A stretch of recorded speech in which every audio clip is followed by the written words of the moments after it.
Welcome back to Boring History Sleep.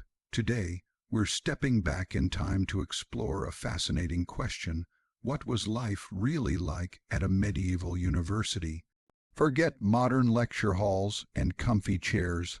Life for students in the Middle Ages was a mixture of intense study, strict discipline, and, surprisingly, a fair bit of social adventure. Let's dive in. The story of medieval universities begins in a Europe that was emerging from centuries of social and political upheaval.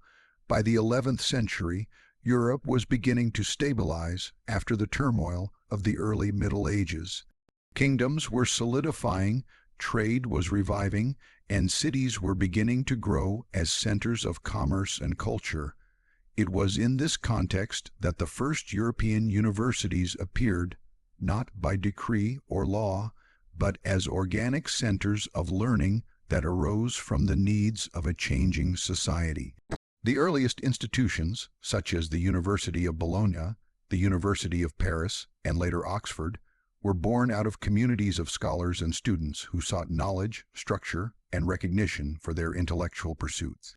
These universities were not the grand, purpose-built campuses we imagine today. Instead, they were networks of scholars, lecture halls, and rented rooms scattered throughout cities, connected by a shared commitment to study and debate. They represented a new form of intellectual organization, one that combined elements of guilds, monasteries, and city life, creating an environment that was unique in medieval Europe. The emergence of universities coincided with a revival of classical learning. Texts from ancient Greece and Rome, preserved by Muslim scholars in the Middle East and by monastic scribes in Europe, were being rediscovered and translated into Latin.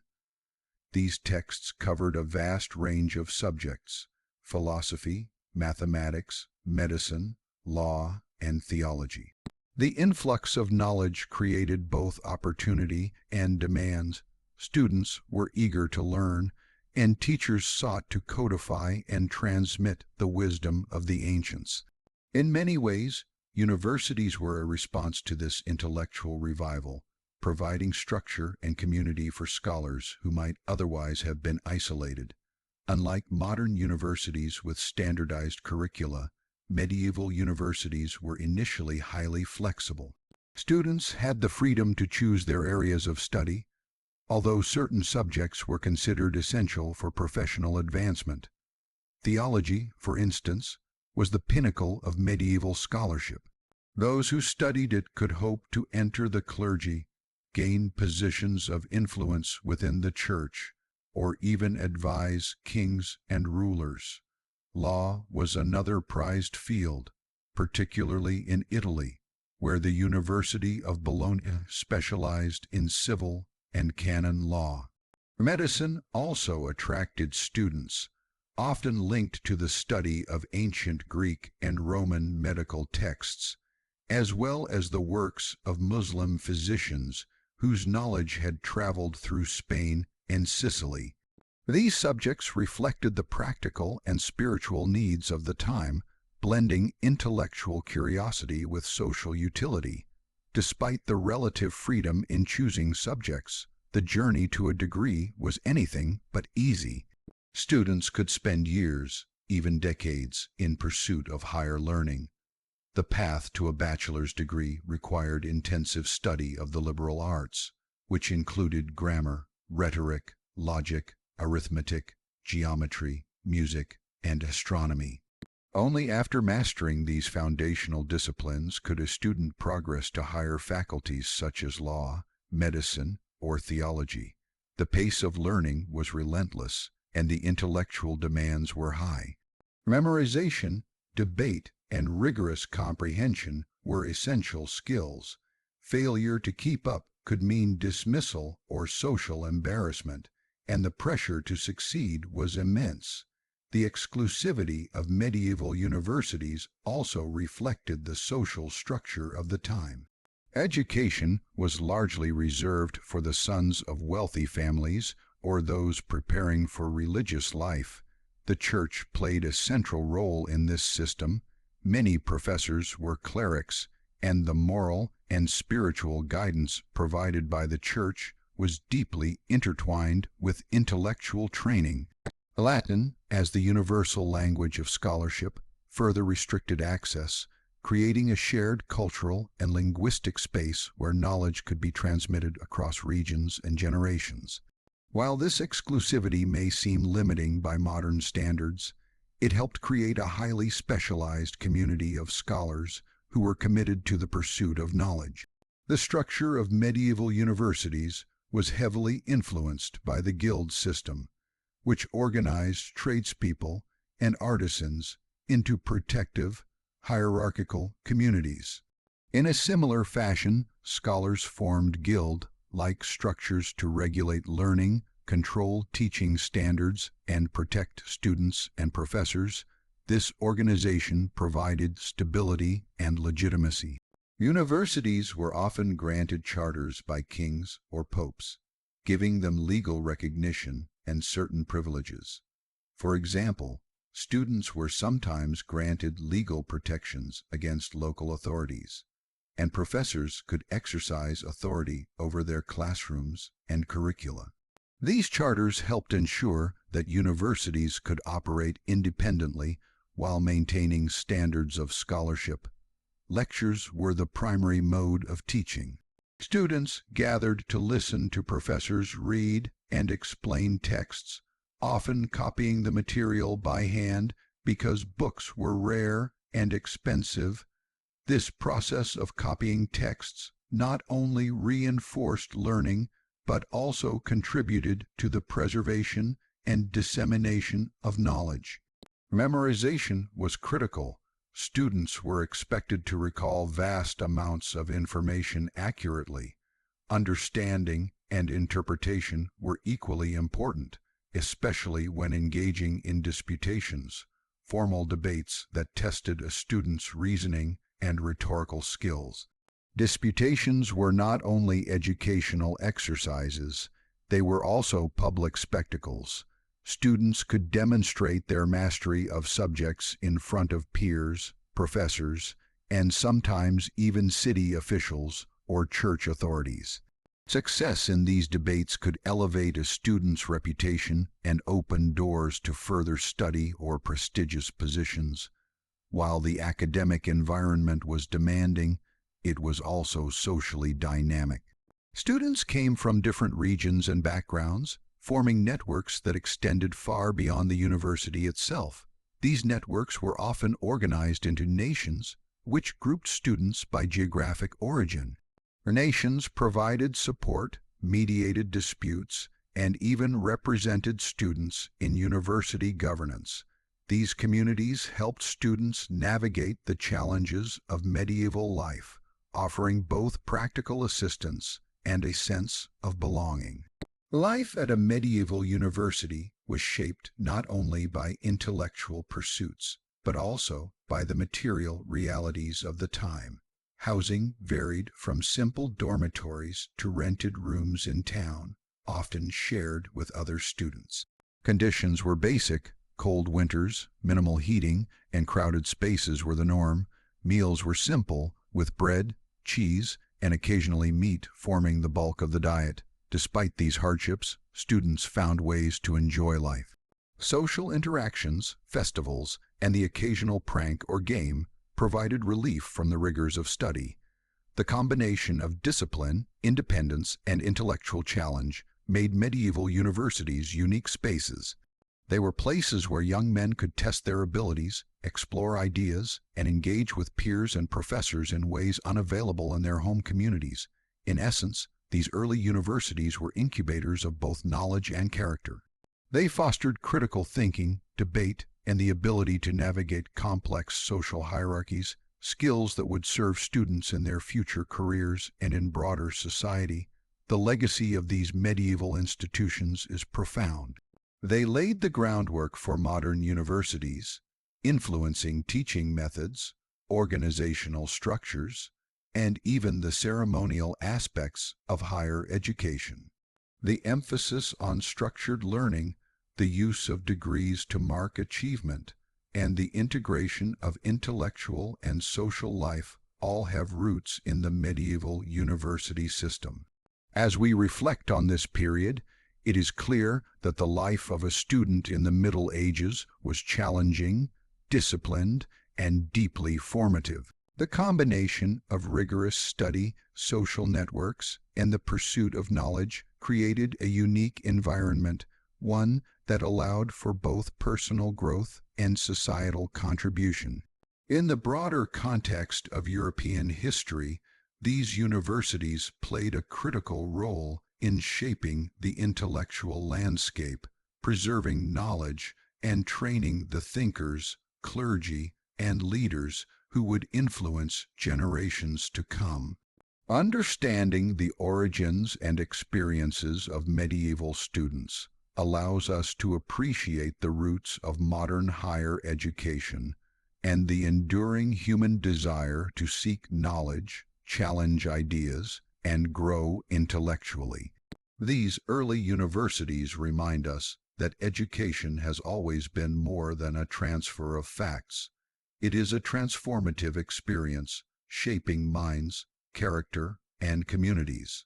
The medieval university, with all its rigor, challenges, and opportunities, was the cradle of this transformative journey, leaving a legacy that continues to inspire students and educators around the world even today. Life for students at a medieval university was unlike anything we might imagine today. The daily routine was demanding, structured, and often unforgiving, but it was also filled with opportunities for intellectual growth, social interaction, and personal development. Students in the Middle Ages were expected to devote themselves almost entirely to their studies, yet the reality of their lives was shaped not only by academic pressures, but also by practical, social, and financial challenges. A typical day might begin before dawn as students rose from their often sparse and uncomfortable living quarters.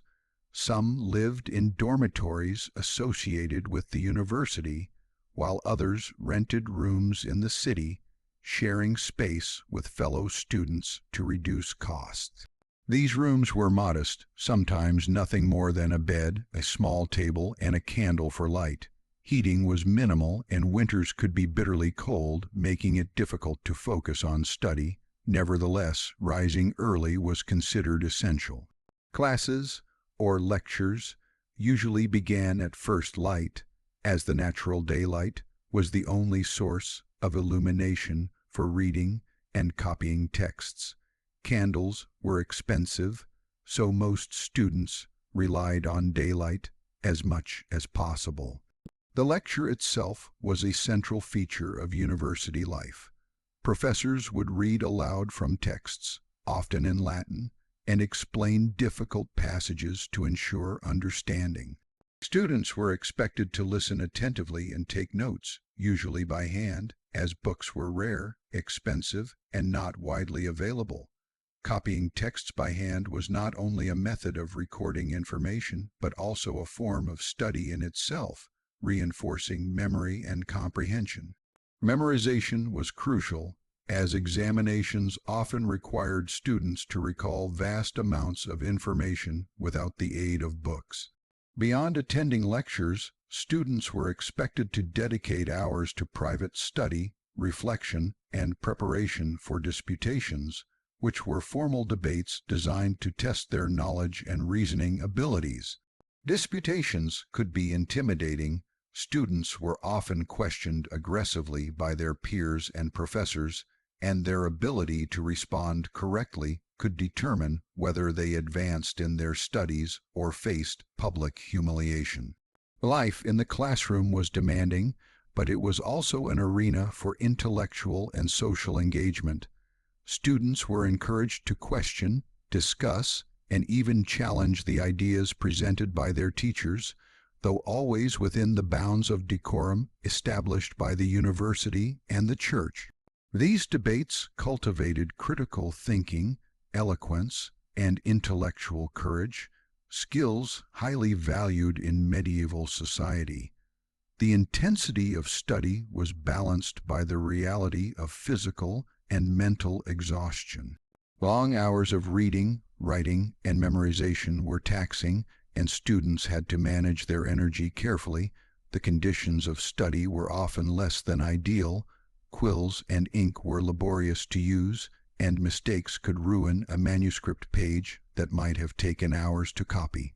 The lighting was poor, especially in the winter months, and the cold could make concentration difficult.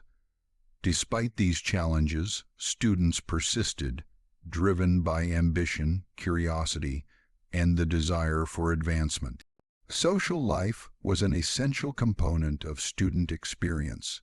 While the medieval university was a place of learning, it was also a community, and students formed networks that extended beyond the classroom. These networks were often organized geographically into groups known as nations, which provided support, mediated disputes, and represented students in university governance. Belonging to a nation offered a sense of identity and camaraderie, especially for students who had traveled far from home. Friendships forged in these groups could be lifelong, and social connections were just as important as academic achievement in determining a student's success. However, life among students was not without conflict. Rivalries between nations could erupt into verbal or even physical confrontations. Rules were enforced by university authorities, but discipline could be inconsistent, and students often tested the limits of their freedom. Mischief, pranks, and minor acts of rebellion were common. Drinking, gambling, and other indulgences were part of student culture, despite the strict moral and academic codes imposed by professors and the church.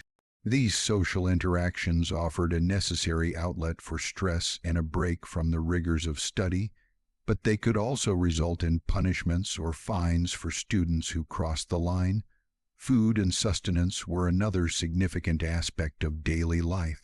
Meals were simple, often monotonous, and heavily influenced by local availability and social status.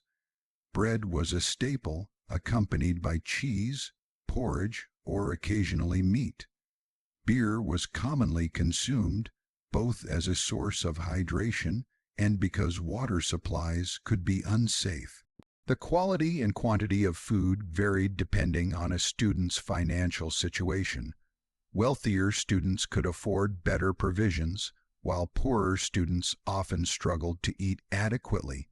Hunger and malnutrition were not uncommon, and students sometimes relied on friends, patrons, or charitable support to meet their basic needs.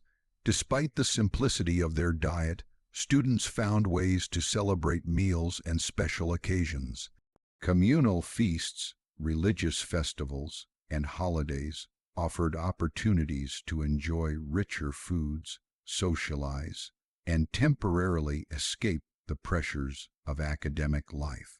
These events were an essential part of the social fabric of the university, strengthening bonds among students and fostering a sense of community. Sleep, too, was often limited. Dormitories and rented rooms were crowded and uncomfortable, and students frequently sacrificed rest to study, prepare for disputations, or engage in social activities. The combination of physical discomfort, mental exertion, and social obligations made student life both exhausting and exhilarating. Health was a constant concern.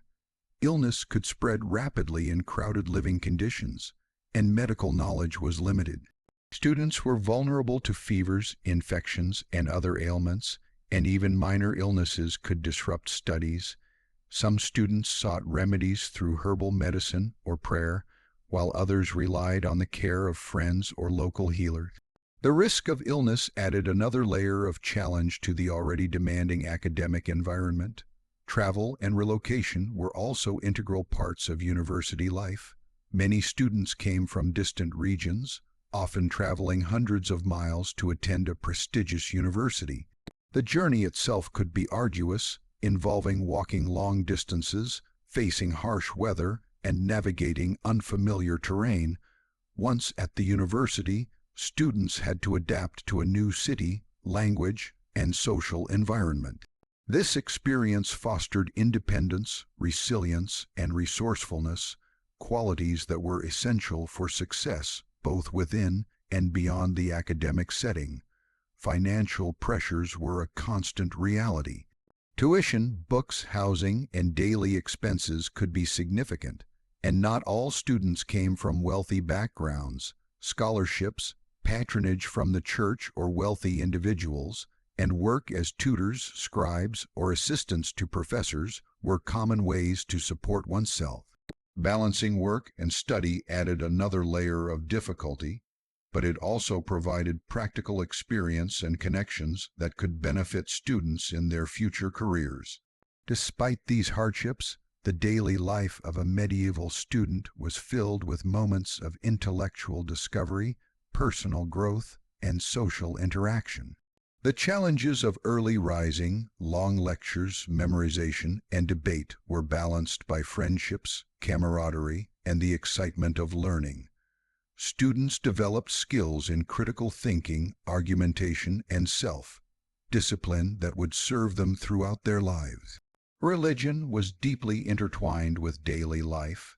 Many students attended Mass regularly, observed fasting periods, and participated in religious observances. The Church provided moral guidance, and theological study was considered the highest intellectual pursuit. Religious instruction also influenced ethics, behavior, and social expectations within the university community. Academic success was tied to reputation and social standing. Excelling in disputations, performing well in examinations, and demonstrating mastery of subjects could lead to recognition, opportunities for patronage, and eventual advancement into positions of authority within the church, government, or other professions. Conversely, failure or misconduct could result in social embarrassment, fines, or expulsion. The stakes were high, making each day both a challenge and an opportunity. Leisure and recreation were limited but important. Students played games, engaged in music or poetry, and participated in storytelling or theatrical performances. These activities provided a break from the intensity of study and allowed for creative expression, fostering a sense of balance in student life. Festivals and city events offered additional opportunities for entertainment and engagement with the broader community, linking the academic environment with the vibrant life of the medieval city. In many ways, daily life at a medieval university was a microcosm of the broader medieval world. Students navigated social hierarchies, religious expectations, intellectual challenges, and practical realities, all within a framework that encouraged learning, debate, and personal growth. The pressures of academic life, combined with the opportunities for social engagement and intellectual exploration, created a unique and formative experience. This life shaped not only the minds of students, but also their character, preparing them for roles as leaders, scholars, and clergy in European society. The mixture of discipline, hardship, social interaction, and intellectual pursuit made medieval universities dynamic and influential institutions. Students were not passive recipients of knowledge. They were active participants in a community of learning, engaging with ideas, challenging assumptions, and contributing to the culture of the university. Their experiences laid the foundation for the traditions, practices, and values that continue to influence higher education today. Understanding the daily life of medieval students allows us to appreciate the human dimension of these early universities. Beyond lectures, exams, and manuscripts, students faced the universal challenges of youth, adapting to new environments, forming relationships, coping with stress, and striving for personal achievement. These experiences resonate with modern students, reminding us that while the world has changed, the core challenges and rewards of academic life remain surprisingly consistent. The daily rhythm of a medieval student's life, rising early, attending lectures, memorizing texts, engaging in debate, navigating social dynamics, managing health and finances, and seeking moments of leisure, was a delicate balance of effort and reward. It was a life of both constraint and possibility, shaped by intellectual ambition, social connections, and the desire for personal and professional advancement. In sum, the life of a medieval student was a rigorous, immersive, and transformative experience. Each day brought new challenges and opportunities, demanding discipline, resilience, and intellectual engagement. Students learned not only from books and lectures, but also from their interactions with peers, professors, and the broader urban environment. They navigated a complex world of social expectations, religious observances, and practical necessities, developing skills and habits that would serve them throughout their lives. The combination of academic rigor, social engagement, and personal growth defined the medieval university experience, leaving a lasting legacy for generations of scholars to come. Through this lens, we can see that the daily life of medieval students was far more than a series of lectures and assignments. It was a comprehensive education in living, learning, and participating in the vibrant intellectual and social culture of the Middle Ages. Professors at medieval universities held a position of immense authority, influence, and responsibility, far beyond what we might associate with modern educators. They were the architects of knowledge, the arbiters of learning, and in many ways, the gatekeepers of social and intellectual advancement. To understand the life of a student, one must first understand the professors who guided, challenged, and sometimes intimidated them. These scholars were often clerics, bound by both religious duty and intellectual ambition. Many had spent years studying at other universities, absorbing knowledge, developing expertise, and gaining the credentials that would allow them to teach. Their role was multifaceted. They were teachers, disciplinarians, mentors, and in some cases, patrons who could support students financially or professionally. The medieval professor was a figure of both respect and fear. In a world where social hierarchies were rigid and intellectual authority was intertwined with spiritual guidance, professors wielded power over the minds, reputations, and futures of their students. Their lectures were central to academic life. Unlike today's interactive classrooms, medieval lectures were formal, structured, and often didactic. Professors would read aloud from authoritative texts, usually in Latin, and provide commentary to explain difficult passages, interpret meaning, and highlight key concepts. Students were expected to listen attentively, take meticulous notes, and absorb as much information as possible. Books were rare and expensive, so access to knowledge often depended on the skill, generosity, and organization of the professor. Lectures were not merely about the transmission of facts, they were exercises in interpretation and reasoning. Professors guided students through complex theological, philosophical, or scientific concepts, helping them understand the underlying principles and encouraging them to think critically. The process demanded patience, rigor, and intellectual courage. Professors often employed a method known as the lectio, which involved reading a passage aloud, explaining its meaning, and commenting on various interpretations. This was followed by the disputatio, a formal debate in which students were called upon to defend or challenge specific points. The disputatio was both a pedagogical tool and a social performance. Students would argue, question, and respond under the watchful eyes of the professor, who judged their performance not only on correctness, but also on clarity, logic, and rhetorical skill. Success in disputations could elevate a student's reputation, while failure could result in embarrassment or academic penalties. Professors were also responsible for examinations and degree conferrals. Unlike modern standardized testing, medieval examinations were often oral and public. Students would present their arguments, answer questions, and demonstrate mastery of their subject matter in front of peers, faculty, and sometimes local authorities.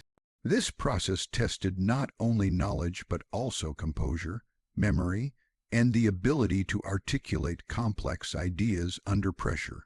The stakes were high, as success could lead to prestigious degrees, influential positions within the church, or professional recognition, while failure could limit career prospects and social mobility. The teaching methods employed by medieval professors emphasized memorization, analysis, and critical debate. Students were expected to internalize vast amounts of information and reproduce it accurately when required. However, rote learning was only part of the process. Professors encouraged interpretation, discussion, and argumentation, fostering intellectual independence. This dual focus on memory and reasoning created a rigorous educational environment that demanded discipline, curiosity, and perseverance. Professors often had to manage large groups of students, sometimes numbering in the hundreds. This required organizational skill, authority, and a deep understanding of pedagogy. They had to ensure that students were engaged, that the curriculum was followed, and that discipline was maintained. Misbehavior was common, and professors had to navigate a delicate balance between enforcing rules and maintaining goodwill among students, who often came from diverse social and regional backgrounds. Beyond the classroom, professors served as mentors and guides. They could provide advice on study strategies, career paths, and scholarly pursuits. In some cases, they acted as patrons, supporting talented students financially or introducing them to influential networks. The relationship between professor and student was central to academic life, combining instruction, guidance, and authority in a way that shaped both intellectual development and social positioning. The physical environment of teaching was also a defining aspect of medieval university life. Lecture halls were often large, sparsely furnished rooms, sometimes in church buildings, monasteries, or rented spaces in town. Seating was basic, and acoustics could be challenging, requiring students to pay close attention. The lack of modern conveniences such as electricity or heating meant that lectures could be physically demanding, particularly in winter, when cold and discomfort added to the mental strain. Professors adapted their teaching to these conditions, emphasizing clarity of speech, repetition, and the use of rhetorical techniques to hold students' attention. The use of manuscripts was central to teaching. Books were laboriously copied by hand, and professors often had small collections of texts they could lend or read aloud. Access to these texts was a privilege, and the scarcity of books shaped the methods of instruction.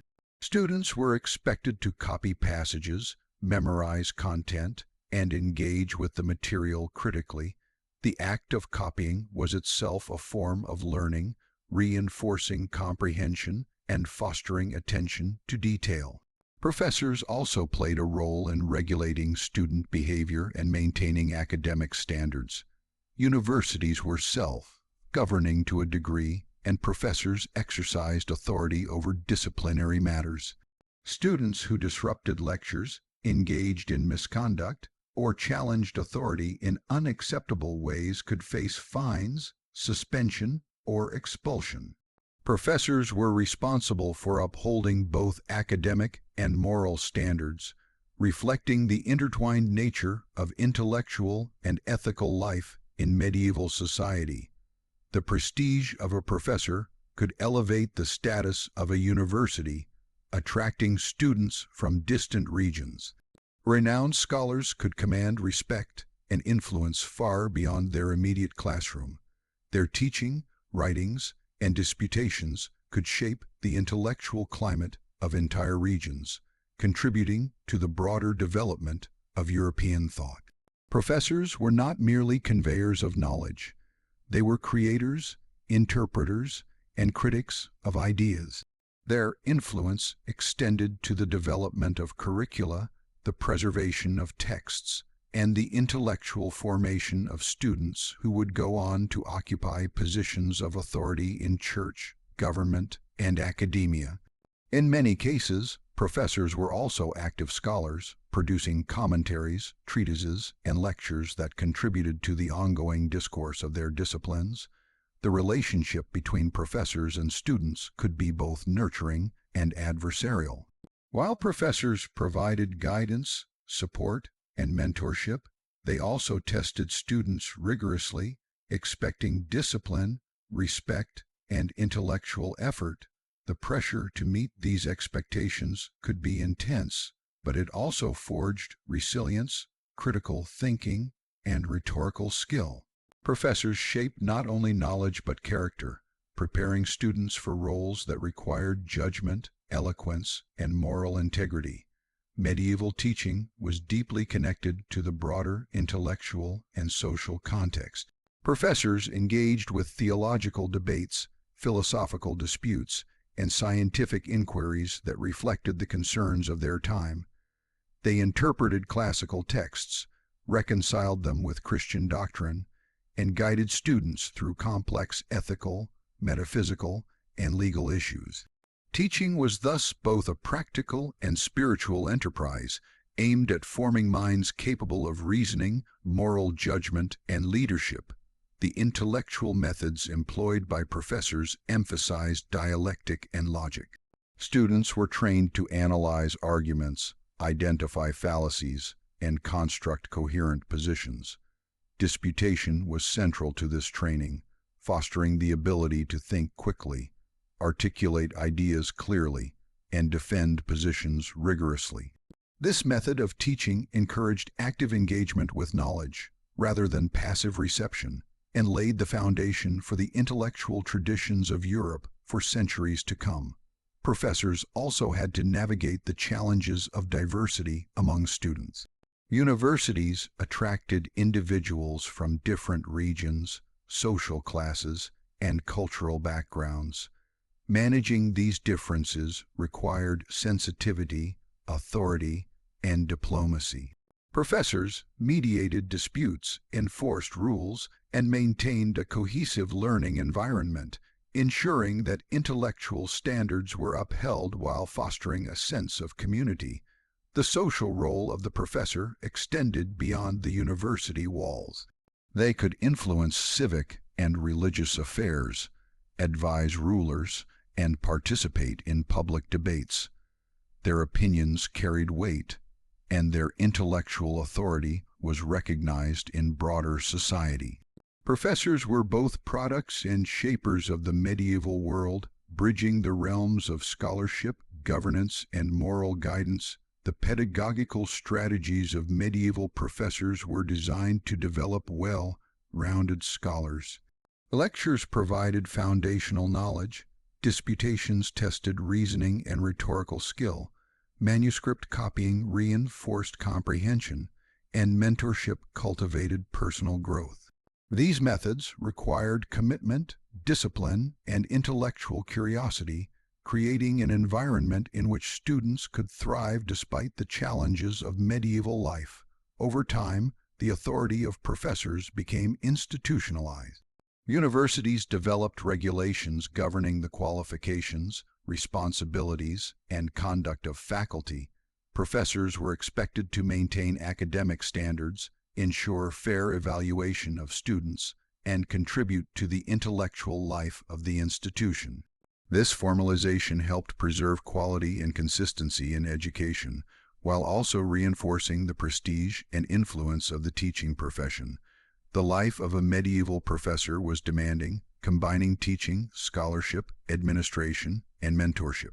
Professors were often engaged in producing their own writings, responding to correspondence from other scholars, and participating in intellectual debates both within and beyond their universities.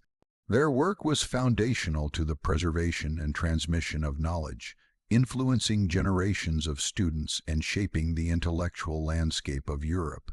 In conclusion, professors at medieval universities were central figures in the academic, social, and moral life of the institution. Their authority, teaching methods, and mentorship shaped the daily experiences of students and the broader trajectory of European education. Through lectures, disputations, manuscript study, and personal guidance, professors cultivated intellectual rigor, critical thinking, and moral discernment. They navigated the challenges of diverse student populations, scarce resources, and complex social expectations, leaving a legacy that continues to influence modern education. Understanding the role of professors illuminates the richness, intensity, and transformative power of medieval university life, revealing a world in which learning was a communal, disciplined, and profoundly human endeavor. Life beyond the classroom was as defining to a medieval student's experience as the lectures, disputations, and manuscript study that filled their academic day. While professors, lectures, and examinations formed the core of university life, students inhabited a complex social world that extended far beyond the classroom walls. Understanding this world reveals not only the human side of medieval universities, but also the networks, hierarchies, and cultural dynamics that shaped student identity, friendships, and behavior. A medieval university was not merely an institution of learning, it was a community in miniature. Students came from all over Europe, traveling from distant regions to pursue knowledge, to advance their social standing, or to prepare for a career in the church, law, or medicine.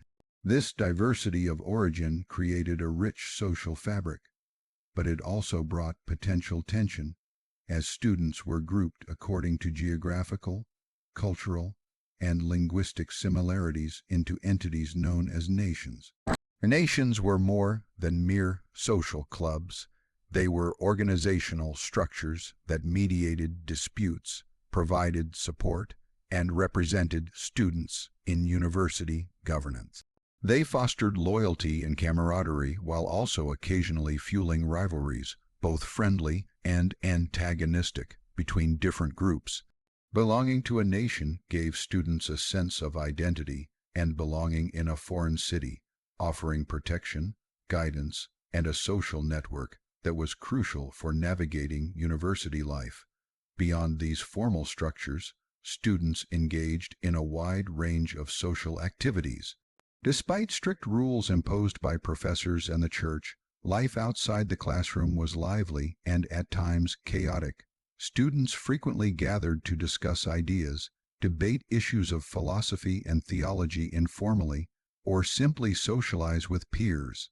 The bonds forged in these interactions were central to their development, creating friendships that often lasted a lifetime. Social gatherings could take many forms.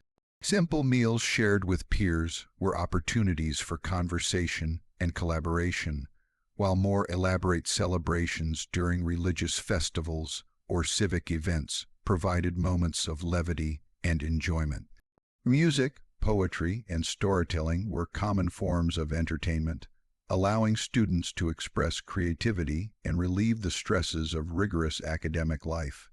Yet social life was not always benign. Rivalries between nations sometimes escalated into verbal confrontations or physical altercations. Students could engage in pranks, minor acts of rebellion, or even organized conflicts that disrupted university life and sometimes spilled into the surrounding city. These disputes tested the authority of professors and university officials who were tasked with maintaining discipline, upholding academic standards, and preventing chaos. The tension between student freedom and institutional control was a constant feature of medieval university life. Despite these challenges, The social environment offered invaluable learning experiences. Students developed negotiation skills, learned to navigate diverse personalities and cultural norms, and acquired the confidence to express their ideas publicly. These skills were essential not only for academic success, but also for future careers in law, the church, and civic administration. Religion played a central role in the social and extracurricular life of students. Many students were clerics or aspiring members of the clergy, and participation in religious observances was expected. Attending Mass, observing fasting periods, and engaging in devotional practices were integral to the rhythm of student life. Religious festivals provided opportunities for both celebration and reflection, blending social interaction with spiritual engagement. However, even religious observances could be accompanied by spirited discussion, debate, or social activity, reflecting the vibrant intellectual culture of medieval universities. Beyond structured religious life, students navigated the practical realities of living in a medieval city. Housing was often shared and modest, ranging from simple dormitories to rented rooms in crowded neighborhoods. Conditions could be challenging, heating was minimal, sanitation was basic, and space was limited. Living closely with peers required negotiation, cooperation, and sometimes compromise, teaching students skills in conflict resolution and communal living. Food and sustenance were central to daily life. While bread, cheese, and porridge were staples, students found ways to diversify their diets when possible. Markets and taverns provided occasional access to fresh meat, vegetables, and other delicacies, particularly during festivals or special occasions. Beer was widely consumed, not only as nourishment but also because it was often safer than water, which could be contaminated.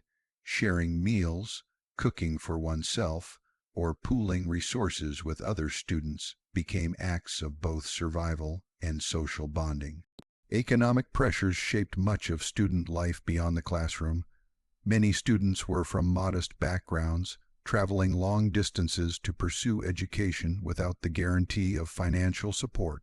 They relied on scholarships, patronage from the church or wealthy benefactors, and work as tutors, scribes, or assistants to professors.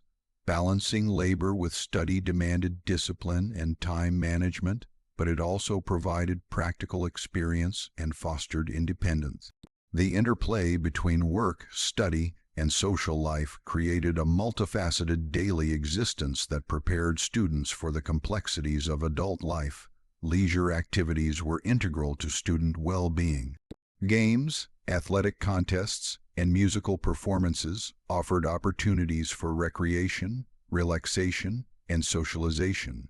Students often participated in tournaments, archery, and other forms of competition, sometimes in organized university events or informal gatherings.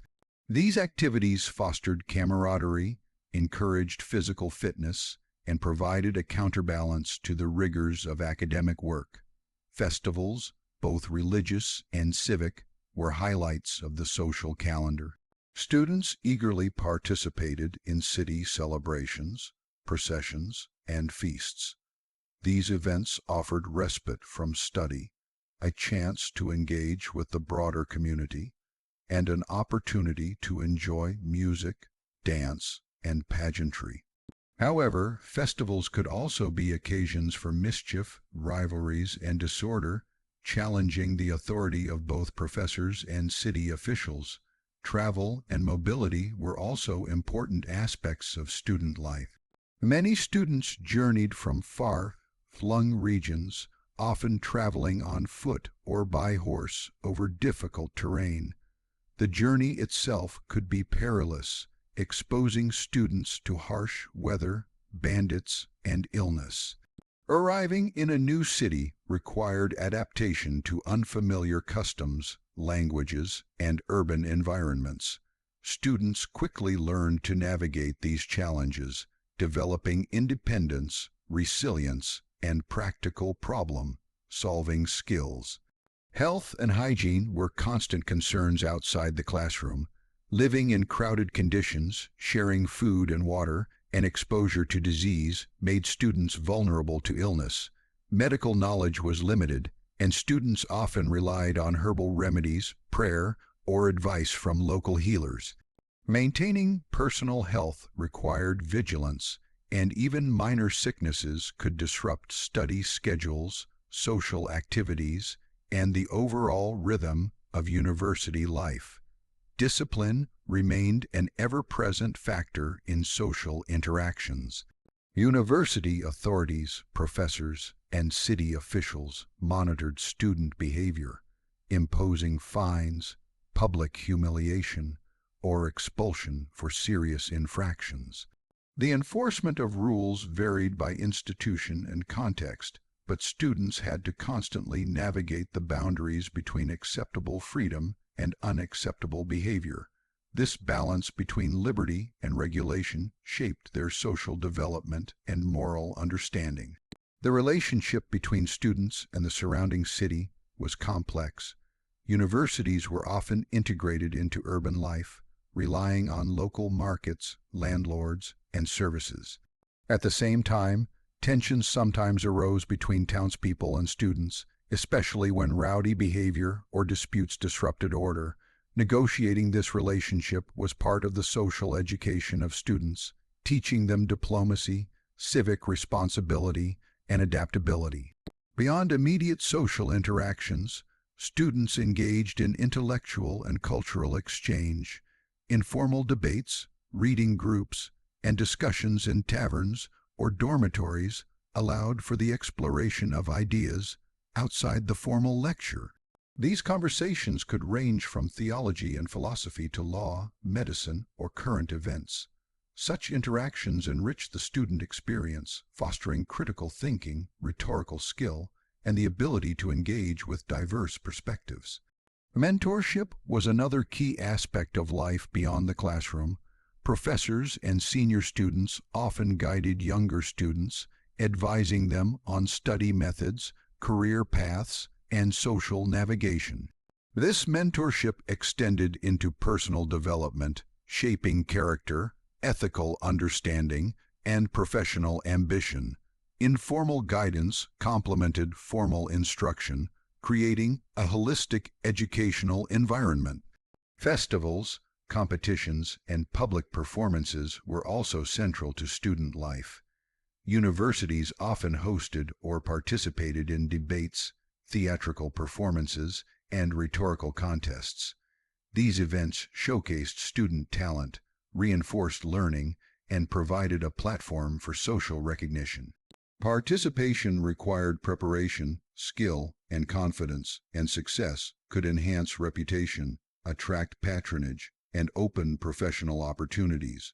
Student communities were dynamic and self-regulating. While professors and authorities provided oversight, students developed internal systems of support, conflict resolution, and governance. Peer pressure, social norms, and shared expectations shaped behavior, ensuring that even in moments of freedom or indulgence, the university community maintained coherence and identity. Economic activity was another aspect of student life beyond the classroom. Students engaged in buying and selling manuscripts, renting rooms, paying fees, and participating in city markets. Managing finances required practical skills and resourcefulness, particularly for those far from home. Economic pressures shaped social interactions, study habits, and overall well-being. Religious practice, social bonds, intellectual engagement, and practical survival combined to create a comprehensive life experience. Students learned not only from books and lectures, but also from each other, from city residents, and from the broader cultural environment in which they lived. This holistic education prepared them for professional, social, and personal challenges after graduation. In essence, The life of a student beyond the classroom was a complex tapestry of learning, social interaction, and personal growth. It was shaped by friendship and rivalry, devotion and festivity, discipline and freedom, labor and leisure. Students navigated a world that demanded resilience, creativity, and adaptability, while offering rich opportunities for intellectual, moral, and social development. The experiences outside the classroom were as formative as those within it, shaping character, skills, and identity in ways that lectures alone could not achieve. Understanding student life beyond the classroom illuminates the human dimension of medieval universities. It reminds us that education has always been more than academic instruction. It is an immersive experience that shapes minds, bodies, and social networks. Students learn to debate, negotiate, cooperate, and compete, preparing for a world in which knowledge, social skill, and adaptability were intertwined. Festivals, nations, mentorship, leisure, and practical engagement all contributed to a vibrant, challenging, and transformative student life. The broader significance of these experiences cannot be overstated. The skills, habits, and networks developed through social engagement, recreation, and mentorship laid the foundation for leadership, professional success, and lifelong learning. Medieval students emerged from these environments not only with knowledge, but also with resilience, confidence, and the ability to navigate complex social and intellectual landscapes. In conclusion, life beyond the classroom was an integral, dynamic, and essential part of the medieval university experience. Students were immersed in a world that combined study, social interaction, religious devotion, economic management, and practical skill. They navigated complex relationships, engaged in cultural and intellectual exchange, and participated in a vibrant community that extended beyond the lecture hall. These experiences complemented formal education, providing a holistic formation that prepared students for life, work, and service in medieval society. By understanding the richness of student life outside the classroom, we gain a fuller appreciation of the medieval university as a living, breathing community of learning, creativity, and social development. Life at a medieval university, while intellectually stimulating and socially vibrant, was far from easy. Students faced a multitude of challenges and hardships that tested their physical endurance, mental resilience, and moral fortitude. The pursuit of knowledge in the Middle Ages was not a leisurely endeavor. It demanded dedication, discipline, and an ability to navigate a complex web of academic, social, and personal pressures. One of the most immediate challenges was financial. Education was expensive, even in its early, rudimentary form. Tuition fees, costs for manuscripts, room and board, and daily living expenses placed a heavy burden on students and their families. Many students came from modest or distant backgrounds and had to rely on scholarships, church patronage, or work as assistants, scribes, or tutors to sustain themselves. These financial pressures shaped every aspect of student life, influencing where they lived, what they ate, how they interacted socially, and even how they approached their studies. Students from wealthier families could afford better housing, more food, and access to additional texts, giving them advantages in both learning and social standing. Conversely, poorer students often had to make sacrifices, subsisting on minimal food, sharing cramped accommodations, and navigating the university with limited resources. Economic hardship could exacerbate the stresses of academic life, forcing students to balance work with study, sometimes compromising their health or sleep. The physical conditions of medieval universities compounded these difficulties. Housing was often overcrowded, poorly insulated, and lacking proper sanitation. Dormitories could be noisy and uncomfortable, with multiple students sharing a single room. Heating was minimal or non-existent, making winters bitterly cold. Students had to endure these conditions while engaging in long hours of study, copying manuscripts, attending lectures, and preparing for disputations. Illness was a constant threat. Living in close quarters, students were vulnerable to contagious diseases such as fevers, dysentery, or respiratory infections. Medical knowledge was limited, and remedies were often based on superstition, herbal treatments, or prayer. Even minor illnesses could disrupt a student's ability to attend lectures or participate in academic activities, potentially jeopardizing progress toward a degree. Health challenges were compounded by the demands of the academic curriculum. The workload was intense, requiring long hours of memorization, writing, reading, and debate. Students often began their days before dawn and continued well into the evening.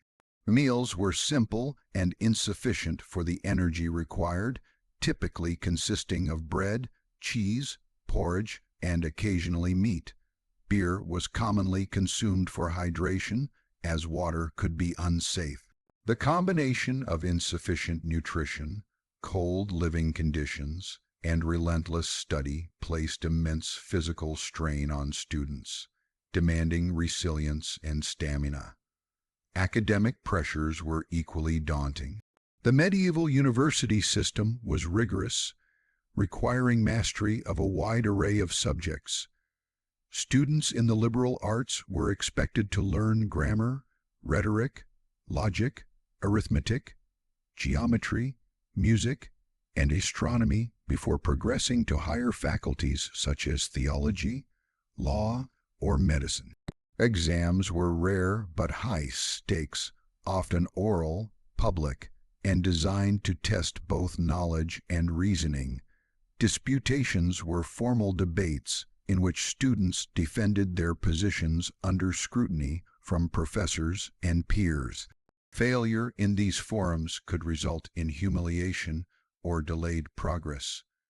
The intellectual demands required not only memorization, but also comprehension, critical thinking, and the ability to articulate complex ideas clearly. Mistakes could have serious consequences, and the constant pressure to perform created an environment of stress and competition. Social challenges were intertwined with academic and financial pressures. Universities attracted students from diverse regions, languages, and social backgrounds, and cultural differences could create tension or misunderstanding.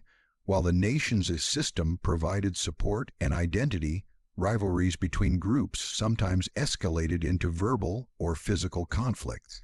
Navigating these dynamics required tact, negotiation skills, and the ability to assert oneself without inciting severe disciplinary action. Misbehavior, whether personal or as part of a group, could result in fines, public punishment, or expulsion. The moral and religious expectations of the time added another layer of difficulty. Many students were clerics or preparing for religious careers, and adherence to strict codes of conduct was expected. Observing, fasting, attending religious services, and upholding ethical standards placed additional demands on time and energy. Violating these expectations could lead to censure from professors, peers, or ecclesiastical authorities. Beyond these institutional pressures, students faced the personal challenges of adolescence and young adulthood. Many had traveled far from home for the first time, adjusting to unfamiliar cities, languages, and social norms. Homesickness, isolation, and the pressure to succeed in a foreign environment weighed heavily on many students.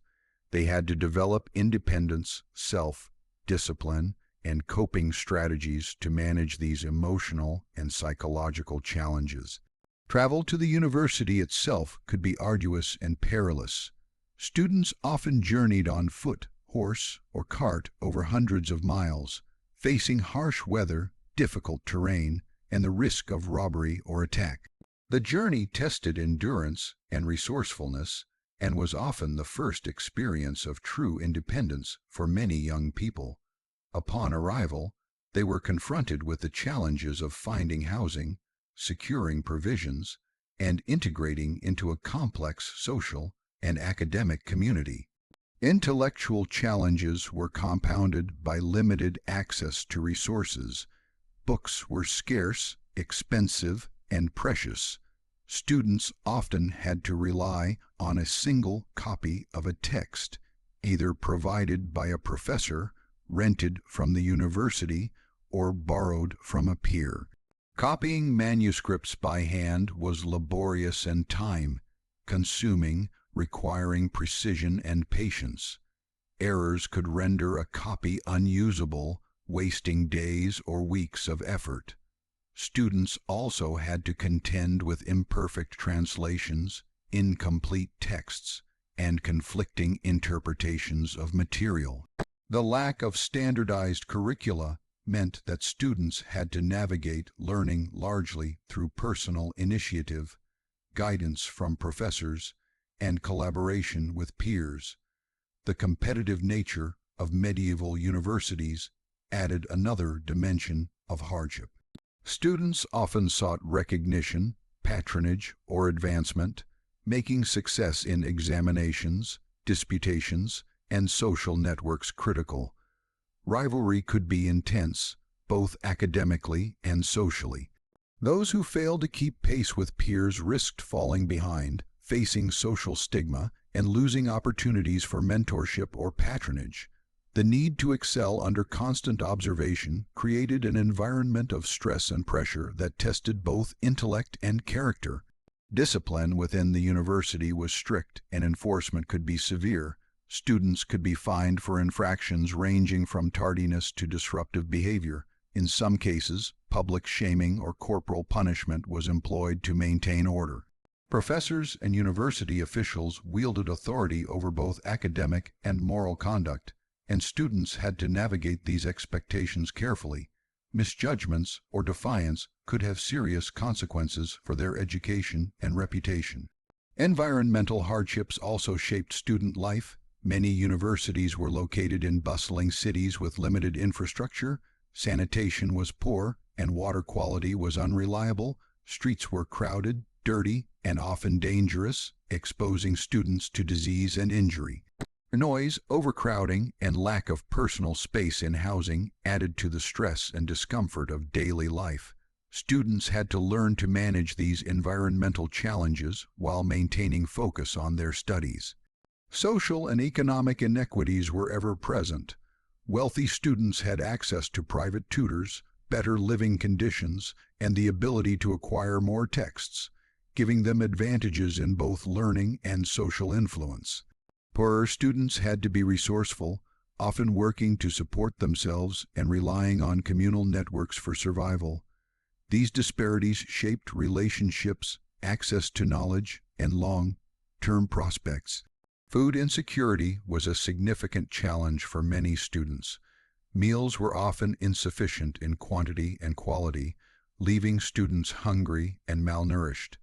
Bread and cheese formed the bulk of the diet, supplemented by occasional meat or vegetables.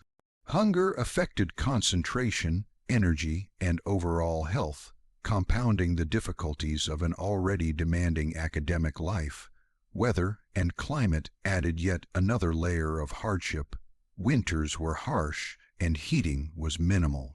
Students endured freezing temperatures during lectures, study, and daily living. Illnesses associated with cold and damp conditions were common, and coping with the physical discomfort of the seasons required resilience and determination. Mental and emotional stress was a constant companion. Students faced pressure to perform academically, maintain social standing, adhere to moral codes, and manage personal hardships.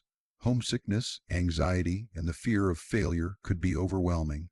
Peer support, Mentorship from professors and participation in student communities helped alleviate these stresses, but the challenges remained significant. Despite these hardships, students developed resilience, resourcefulness, and self-discipline. They learned to manage time effectively, prioritize tasks, and adapt to challenging conditions. The very act of navigating these difficulties fostered personal growth, preparing students for future roles in society where similar skills, perseverance, critical thinking, and adaptability were essential. Intellectual challenges demanded not only rote memorization, but also analytical reasoning, logical argumentation, and eloquence in disputations. Students were required to absorb complex material, often in Latin, and to demonstrate mastery publicly. Failure could have lasting consequences, making the intellectual journey a test of both mental acuity and emotional fortitude. The social and cultural environment added layers of complexity. Students navigated relationships with peers, professors, and city residents, balancing cooperation and competition. Misunderstandings, rivalries, and conflicts had to be managed delicately, teaching negotiation, diplomacy, and social intelligence. Religious obligations and moral expectations intersected with academic life, creating additional demands on time, energy, and attention. Health, nutrition, and physical comfort were constant concerns. Students had to cope with illness, hunger, fatigue, and environmental challenges while maintaining intellectual performance. Personal hygiene was limited by the conditions of the time, and disease was a persistent threat. These physical hardships tested endurance, discipline, and the ability to adapt to adverse circumstances. Economic pressures influenced every aspect of student life. Securing funds for tuition, housing, food, and books required ingenuity, work, and careful management. Students often engaged in tutoring, manuscript copying, or other forms of employment to support themselves.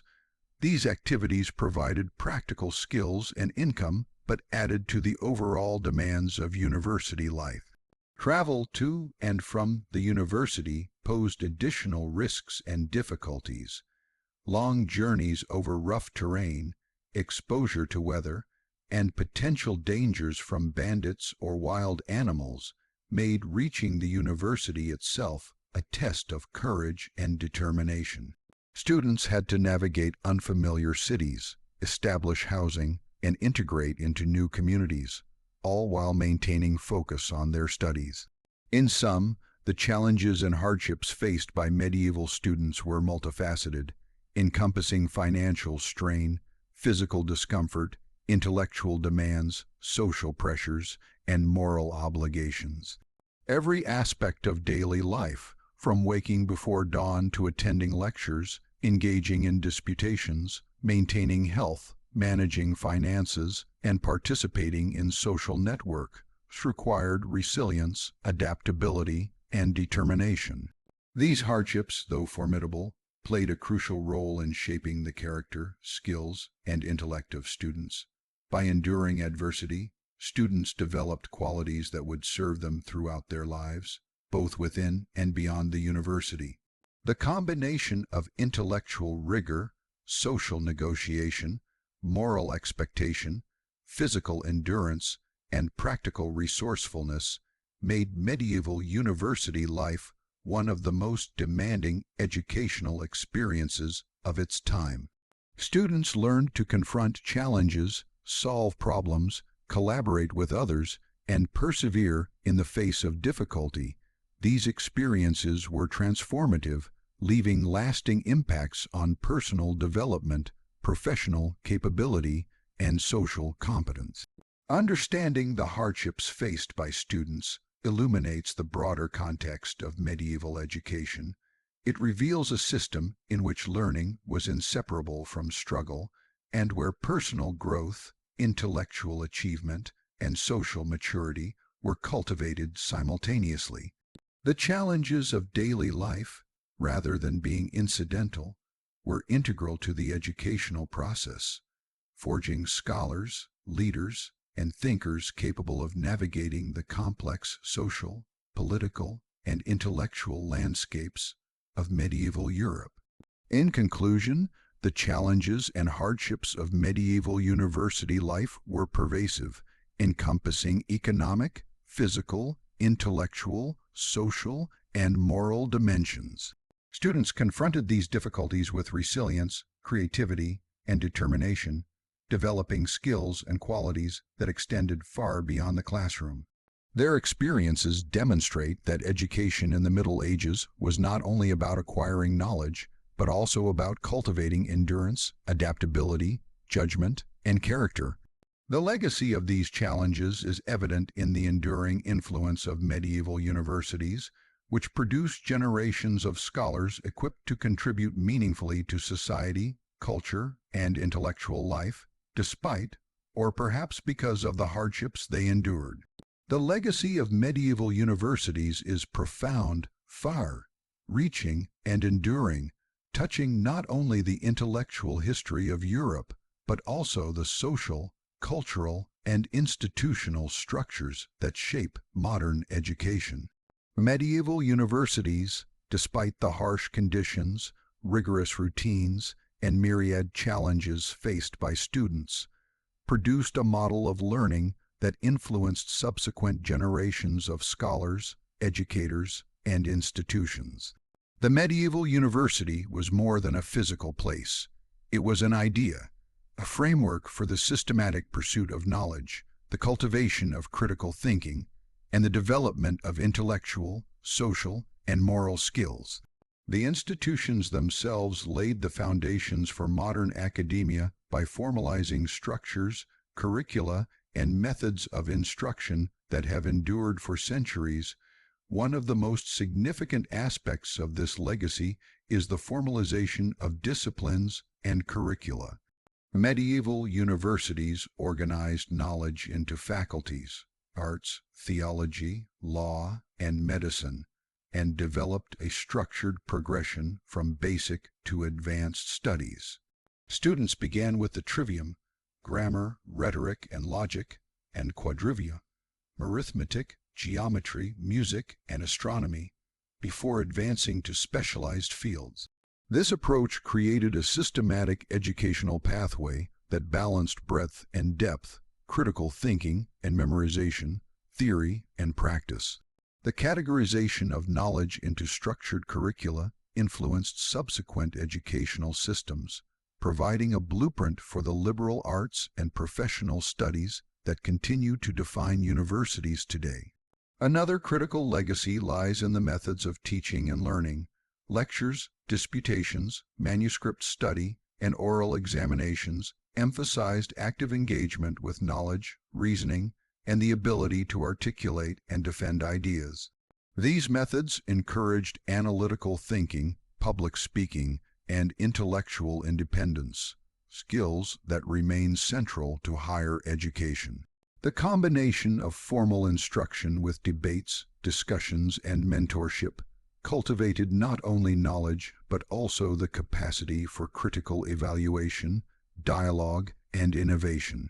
Focus on dialectic reasoning, argumentation, and logical analysis established an intellectual rigor that influenced the development of philosophy, theology, law, and science in Europe. The medieval emphasis on debate and disputation created a culture in which questioning, reasoning, and defending positions were integral to scholarship.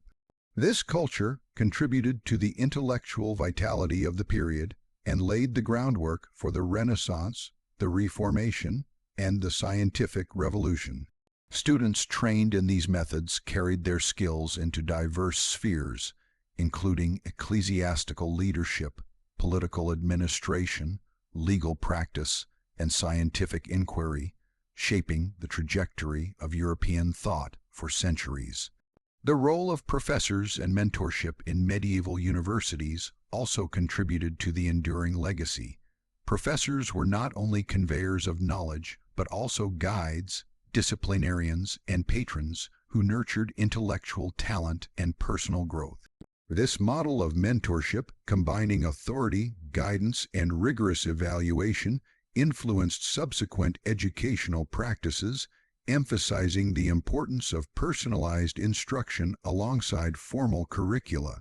The professor-student relationship, grounded in intellectual challenge and moral responsibility, became a defining feature of academic culture, shaping the professional and ethical development of generations of scholars. The medieval university also pioneered the idea of academic community and governance. Students and faculty were organized into